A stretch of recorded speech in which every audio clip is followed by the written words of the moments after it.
The 67 Packers, according to Peter, are the only other team to lose their final 2 regular season games and still win the Super Bowl. So it's impressive.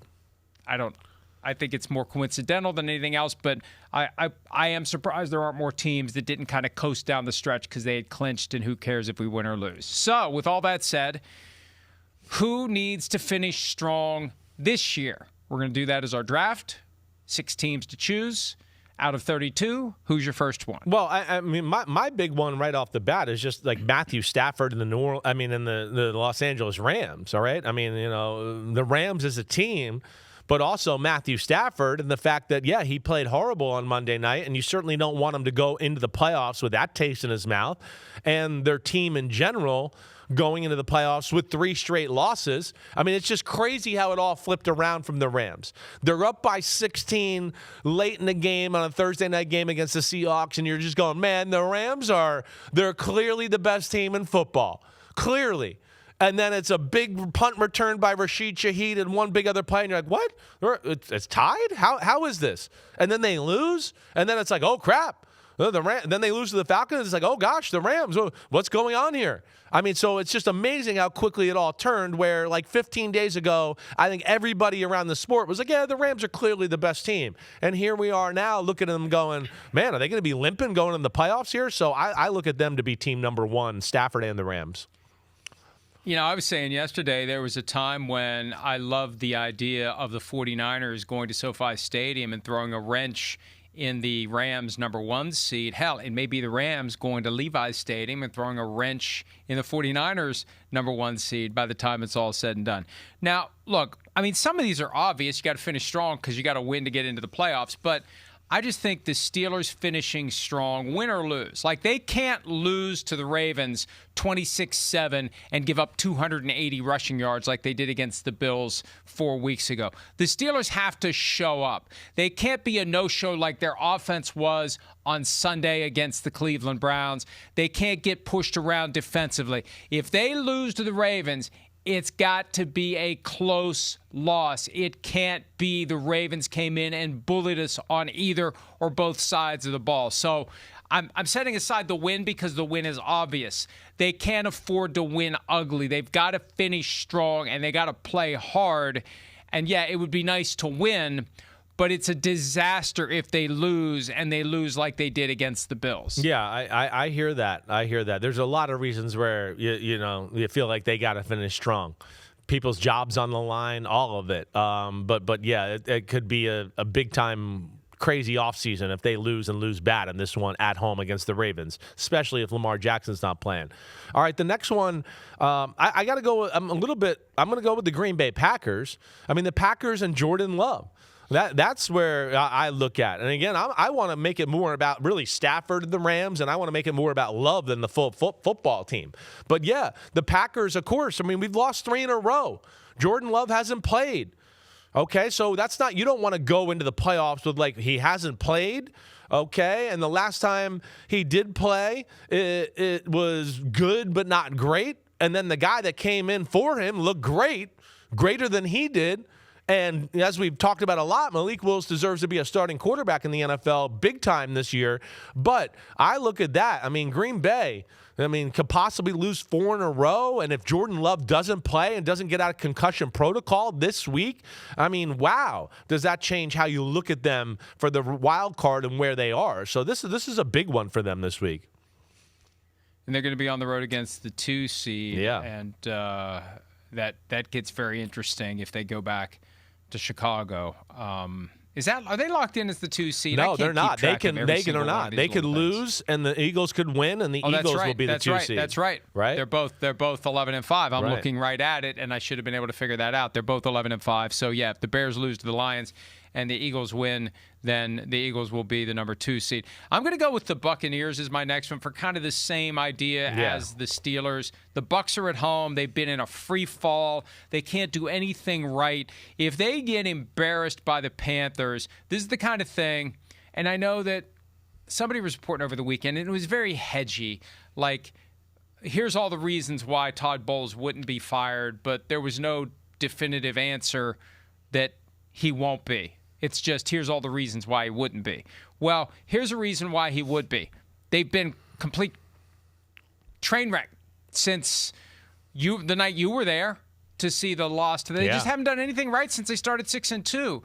And at some point, there's going to be hell to pay, whether that's the GM, whether that's the head coach, whether that's both. I don't know.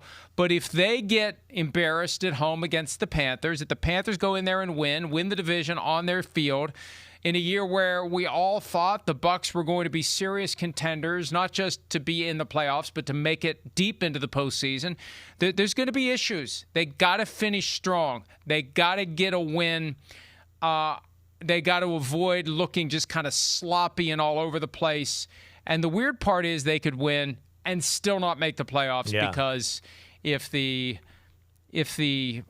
Saints beat the Falcons on Sunday, or if the Falcons beat the Saints, the Panthers still make it, even if the Bucs win on Saturday. Yeah, it's like you said, it's been inconsistent football on the offensive side of the ball. The defense has just been plain and bad. There's no inconsistency. It's just been bad.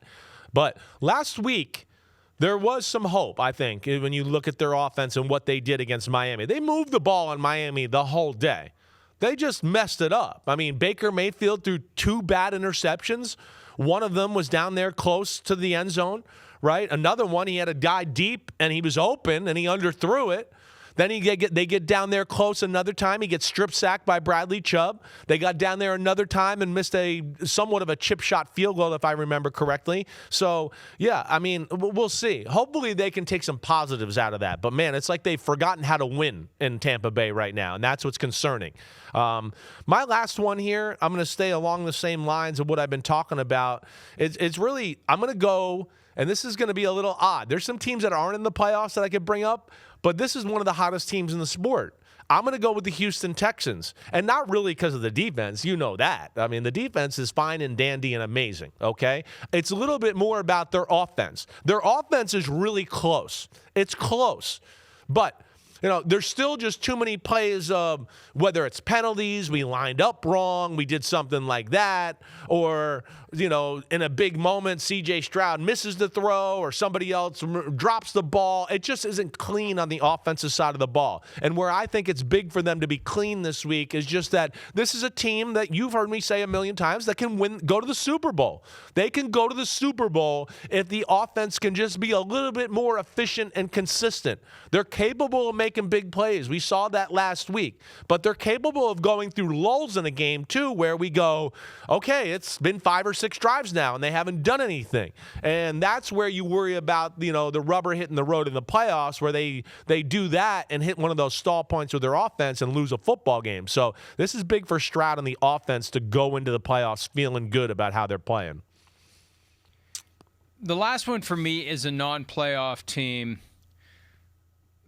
And there are benefits to losing this game and being the 4th-place team and getting the 4th-place schedule next year. But the Detroit Lions need to finish on the right side of 500. The Detroit Lions need to give their fans something that they can believe in plausibly heading into the offseason. If they go to Soldier Field, a team that they beat 52-21 in Week 2, if they go visit Ben Johnson and get their asses kicked on either side of the ball or both, that's going to leave a mark that is going to create some questions that nobody expected to have to be answered in Detroit this year. I had every reason to think the Lions would be, one of the best teams in the NFL, even with the coaching changes. I thought Dan Campbell would have the right people and everything would work, and the talent is so good. The talent carries the coaching well. It hasn't worked out that way. And the fact that Ben Johnson is that the ultimate example of what's gone wrong with the Lions, and they're going to play him this weekend. Man, if they could just beat him and knock them out of the 2 seed and just feel like they got something out of this season, something positive on a bad, horrible experience, I think that would help a little bit. Yeah. And the flip side is losing to Ben Johnson would really hurt. Yeah, listen, it's an interesting game to me. I think it's scary for the Bears. I mean, we know the Bears' defense is not good, and we know the Lions' offense is good, right? The Lions are going to be able to move the ball in the Bears. I don't think there's any doubt about that. And I think they're going to no pressure on, let's mess up their playoff seeding and all that. I mean, to the point here where hear me out. Maybe I'm crazy. I know we always want the higher seed. I get it. I know.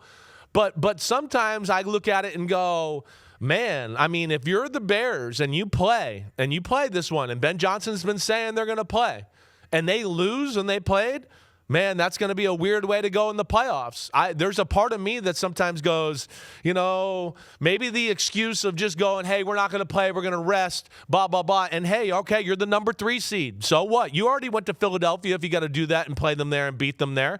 But I think you're risking a lot, too, if you play for real and then lose by a touchdown or 2 touchdowns to the Lions. That's going to mess up your psyche when it comes to the wild card game. And that's where I think it's a little risky what the Bears are doing. I say you got to go for the win. I think the benefit of having 2 home games in the playoffs and not having to go to Philly, making Philly come to you, maybe we get another fog bowl out of it. I think that that's you enough want for it. To have that highest possible seed. Yeah, right. Yeah, and you want to just keep it going. It's working. Let's go. Let's roll. I think they actually had more positives than negatives come out of the loss to the 49ers on Sunday night. They went. One of the things I didn't talk to you about with the power rankings, they went up. Rare occasion where a team loses and goes up. They went up a spot. You didn't tie them with anybody? You didn't put a tie anywhere or anything? Are you done? I'm done. Hi, it's Mike Florio. Thanks for watching PFT on YouTube. Hit subscribe for the latest news and analysis from Pro Football Talk.